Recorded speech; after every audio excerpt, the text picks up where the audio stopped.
Here's my audience. My grandma, my mom, and my grandpa.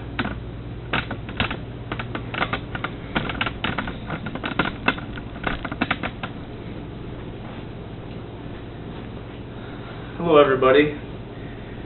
Today I'm going to teach you or inform you how to effectively and safely ride a motorcycle. First, I'm going to tell you my objectives.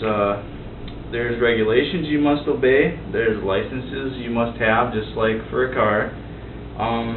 Then I'm going to tell you how to ride it, the safety, getting to know your bike, the controls, the engine, the temperature of the engine, the kickstand, and also the chain mechanism. So, what is a bike? A motorcycle? Well, a motorcycle has two wheels, a front and a rear wheel, and it has an engine just like a car, so you can get from point A to point B down the roads. There are many types of motorcycles. One I have in particular is called a sport bike. It's made for the younger generation. Then there's like a Harley, that's a street bike, and that's made for longer trips. It's more comfortable. And then there's an enduro, which is the cross between a street bike and a dirt bike, which a dirt bike is strictly for off-road use only. Okay. Let's go pan over.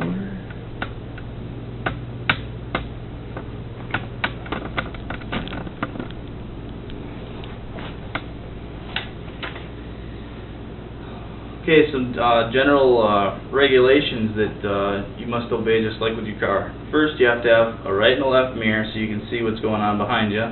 Then you have to have a license plate, which is normally on the back of the bike because you can't put one on the front. And just like a car, there's one on there too. And then you have to have lights. You have to have a high beam and a low beam. Then you have to have a rear tail light and turning signals, just normal, so everybody knows what you're doing and you know what they're doing. So.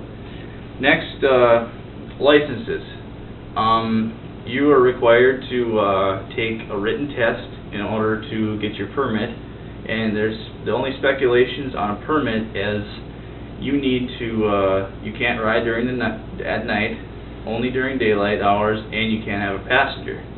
So after those 3 months of having your permit, then you take that bike you've been practicing on and you go and you take a road test. And after that, after you pass that successfully, then basically it's open. You can have passengers, you can ride at night, basically anything you want. So now I'm going to teach you about safety gear. First of all, a helmet, I call it a brain bucket because you need it on. I mean, it's just safe, and if you get in an accident, you're more likely to not have any brain injuries. It'll protect you.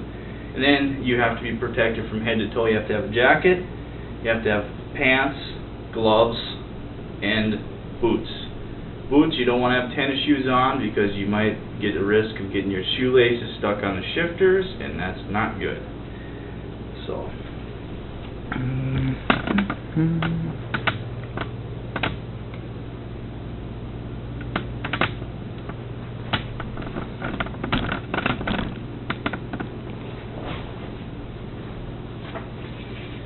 Next, getting to know your bike. When you're out purchasing your first bike, you may look at it and be like, hey, that looks like a good bike for me, but you need to sit on the bike, and if you're sitting on your tippy toes, that bike's too high for you. You got to be flat-footed. That way you control your bike. You can control the balance of it. You got to see how heavy it is also, so you don't end up dropping your bike or something.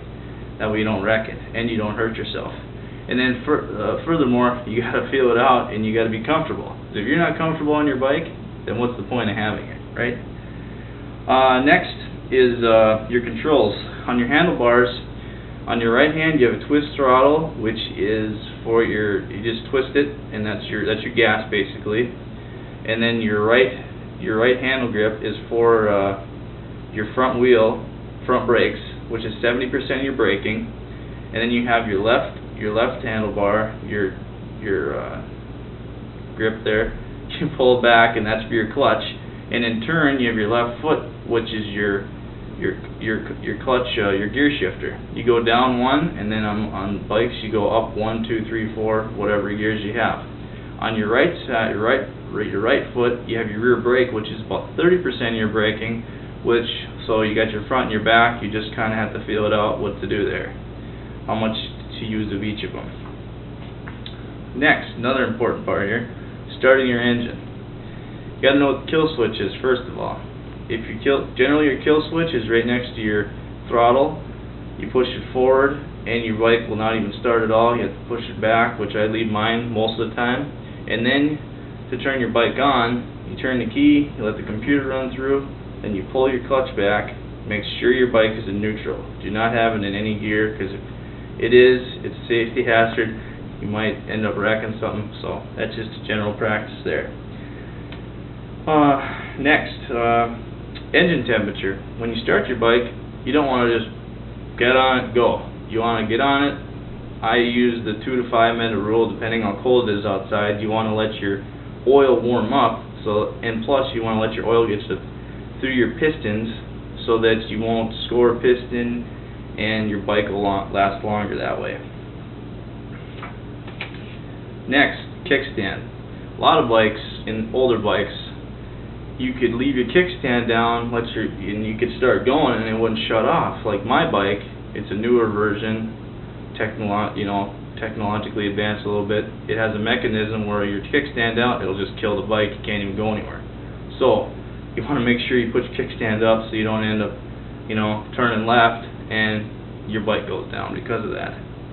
And then another thing, your chain. You want to keep it lubricated. That way, especially on sport bike, they have chains. And if it's not lubricated, you'll start to hear these little clicks. That's not good because that means your chain is not flowing smoothly.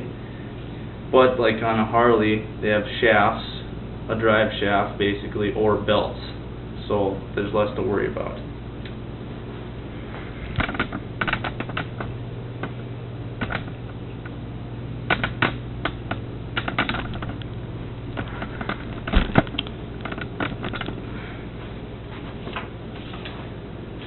Now the ride. You have to recall the operations of all your throttle, your brake, all your mechanisms on your bike so you can go out, have fun, and know how to operate your bike so you don't end up having an accident. Well, I hope you've learned a lot from this speech today. I appreciate you listening to it, and if you're going to go out and ride a bike, have a safe and enjoyable trip, and that's all it should be. So, anybody got any questions today? You mentioned having to take a test, a road test. Yes. But you didn't say where, how, when, what do you have to do to... Okay. Well, normally you got to go to either North Dakota DOT or any driver's license place in town and schedule an appointment, and just have an instructor there, and they run through a few things that's the way you get your test. So, basically. You mentioned the safety aspects of the bike. Do you have to drive with the lights on all the time? Is that automatic? It's not a requirement to drive out with your lights on. It's just like a car. Is that but right? On most motorcycles, it's automatic. Oh. They just turn on, and it's a good safety thing too, so more people can see you on the road. It's better to be lit up, with pink on your bike than it is to be black, because nobody can see it. When you talked about starting the engine, you said it should be in neutral. Isn't there a safety factor which would disallow starting it in gear? Yes. Well, some older bikes, I've ridden on a dirt bike where it wasn't. You could start it right up. But my bike that I have, yes, you can't have it in. You have to have it in neutral in order to start, or else it won't start at all, which is, excellent safety feature there. So some do and some don't. Some do and some don't. Just depends on the manufacturer and what it's used for. So I like the theory behind your helmet. It's a very good idea to be all safe. I actually picked that up from a friend of mine in Bismarck.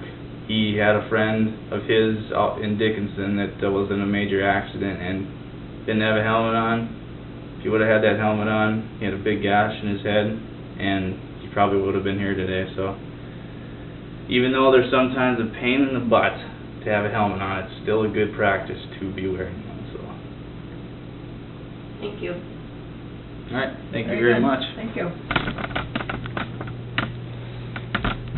You know, speaking of people that have been in accidents, we know a young guy in